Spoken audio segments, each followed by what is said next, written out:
in the continuation with the chapter 6 states of matter, we will start about the diffusion. In the previous lecture we will discuss three states of matter in their kinetic molecular theory, that for what actually three states of matter are and how the all three states of matter have their specific properties. Now we will start the new topic, which is diffusion. You all must be aware about the word diffusion. आप लोगों ने अपनी common language में भी या commonly भी आपने word diffusion सुना हुआ होगा. Now अब in terms of chemistry, what does diffusion mean or what does it actually mean? By definition, we will study it. The spreading of a substance through medium like air or liquid. क्या मतलब हुआ कि किसी भी substance का, किसी भी liquid का या किसी भी एयर मॉलिक्यूल, किसी भी गैस मॉलिक्यूल्स का किसी मीडियम में डिफ्यूज़ हो जाना, फैल जाना. So this concept is called simply diffusion. यानी कि हम, अगर मैं सिंपल ज़बान में कहूँ कि किसी भी गैस मॉलिक्यूल्स या किसी भी लिक्विड मॉलिक्यूल्स का डिफ्यूज़ हो जाना, फैल जाना किसी भी मीडियम में, this whole phenomena is called simply diffusion. Now अगर हम इसको बेटर अंडरस्टैंड कर सकें तो वो थ्रू एग्जाम्पल.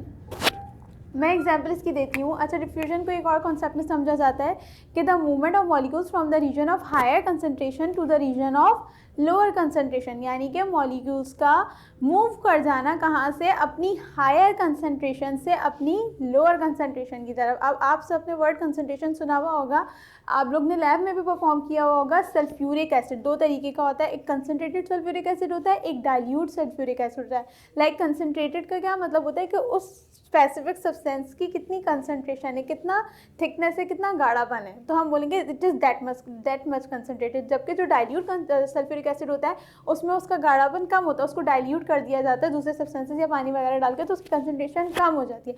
तो this is the simply concept of the concentration. तो डिफ्यूजन में मॉलिक्यूल्स का फैल जाना तो हमने समझ लिया, लेकिन इसको एक और कॉन्सेप्ट में समझा जाता है कि मॉलिक्यूल्स का फैल जाना अपने उस कंसनट्रेशन, अपनी हायर कंसनट्रेशन लेवल से अपनी लोअर कंसनट्रेशन लेवल की तरफ. अब जैसे मैं अगर आपको इसकी एग्जांपल दे रही हूँ, फॉर एग्जांपल एक परफ्यूम बॉटल है. नहीं, मैंने जब परफ्यूम बोतल को इस रूम में स्प्रे किया है मैंने, तो क्या होगा कि उसके गैस मॉलिक्यूल्स इस पूरे रूम में फैल जाएंगे, स्प्रेड हो जाएंगे, due to which you ultimately able to smell that perfume. होता है कि एक्चुअली कि जब परफ्यूम के मॉलिक्यूल्स उसकी बॉटल में जो होते हैं वो टाइटली पैक्ड होते हैं, they are so close to each other, they are so concentrated, but when I spray that, तो क्या होगा कि मॉलिक्यूल्स को स्पेस मिल जाएगी. ये मैं पीछे भी आपको बता कर आ चुकी हूँ कि गैस मॉलिक्यूल्स जो होते हैं उनके पास जितनी स्पेस अवेलेबल हो वो उस स्पेस में स्प्रेड हो जाते हैं. तो जब हम परफ्यूम स्प्रे करेंगे तो अल्टीमेटली उसके तमाम मॉलिक्यूल्स जो हैं वो स्प्रेड हो जाएंगे, जिसके नतीजे में हम उसे स्मेल कर सकेंगे. तो हमने इससे कंक्लूजन क्या निकाला, यहाँ भी मॉलिक्यूल्स स्प्रेड हो रहे हैं, डिफ्यूज़ हो रहे हैं, फैल रहे हैं, लेकिन हो क्या रहा है कि वो अपनी लोअर कंसनट्रेशन से अपनी हायर कंसनट्रेशन से अपनी लोअर कंसनट्रेशन की तरफ जा रहे हैं. whenever molecules were closely packed to each other, they were concentrated, but when I spray them, so molecules will get away from each other and they will become less concentrated.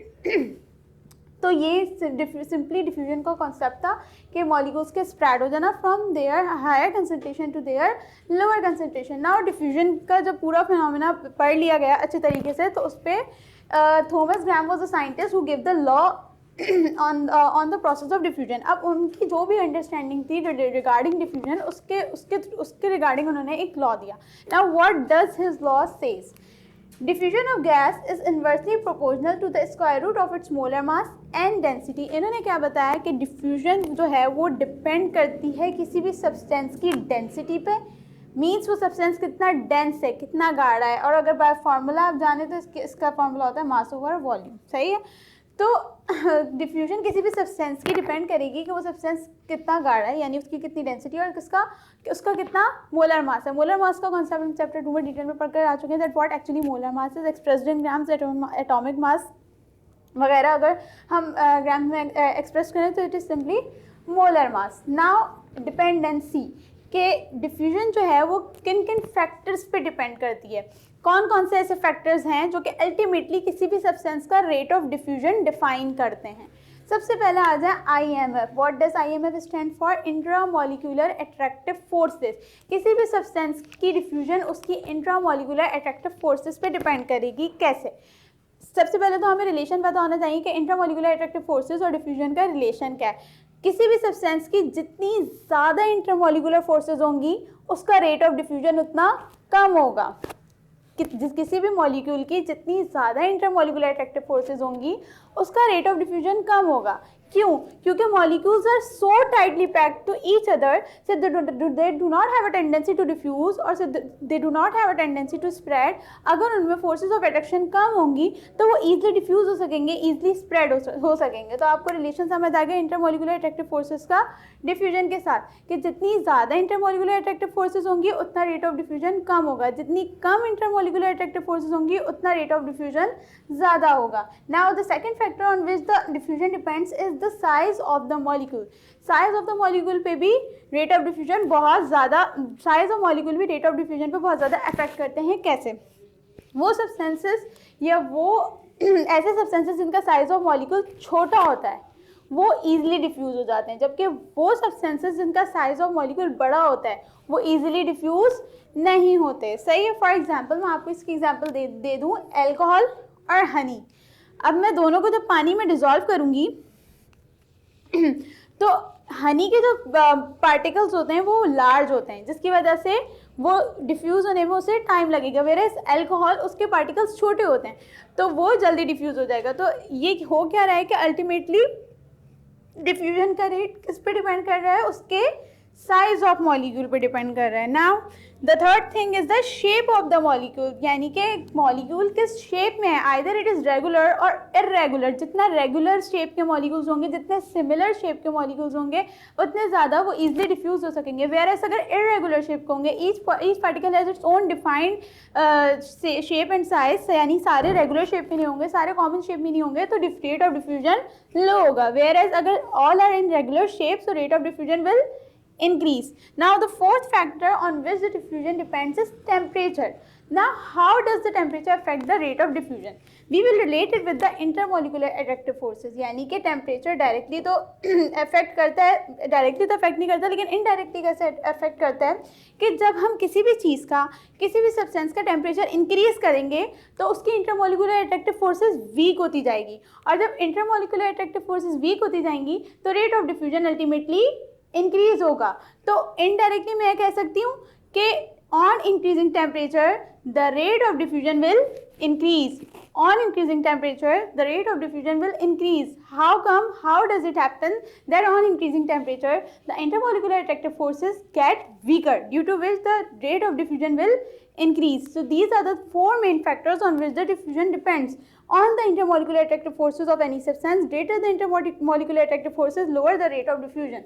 Size of the molecule, smaller the size of the molecule, greater will be the diffusion. Shape of the molecule, the more regular the size of the molecule, the more will be its diffusion rate. The last factor is temperature. Greater will be the temperature, the greater will be the rate of diffusion. So this was all about the diffusion. The last thing is diffusion of the liquids. That how does, अभी तक तो हम gas की बातें कर रहे थे, तो how does liquid will diffuse? Simply इसकी एग्जाम्पल ऐसी है कि मैंने एक पॉट लिया और मैंने उसमें पानी डाल दिया।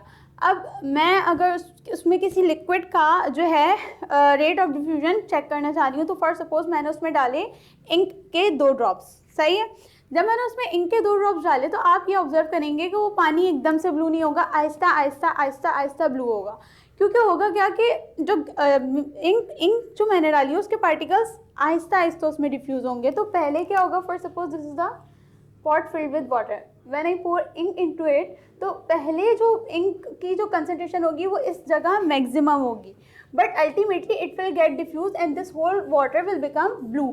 सो इसमें क्या हो रहा है कि जब मैंने ड्रॉप डाला तो उसकी कंसंट्रेशन सबसे ज़्यादा थी और अल्टीमेटली जो इंक पूरी उसमें मिक्सअप हो गई, तो उस टाइम पे उसकी कंसंट्रेशन सबसे कम हो गई। तो यहाँ पे भी यही डिफ्यूजन का फिनोमेना अप्लाई हो रहा है, एप्लीकेबल हो रहा है कि मॉलिक्यूल जब एंटर हुआ तो वो अपनी हायर कंसंट्रेशन से अल्टीमेटली कहाँ मूव कर गया, अपनी लोअर कंसंट्रेशन की तरफ। तो diffusion is the simple concept of spreading of a substance from higher concentration to the lower concentration. Regarding diffusion Graham's ने जो अपना लॉ दिया, जो कि सिंपली क्या है कि डिफ्यूजन किन दो फैक्टर्स पे डिपेंड करती है, किसी भी सब्सटेंस की डेंसिटी पे और किसी भी सब्सटेंस के मोलर मास पे, यानी कि वो सब्सटेंस कितना डेंस है, कितना गाढ़ा है, और उसके मोलर मास पे। And the last thing is it's 4 factors you all must be aware about. Thank you.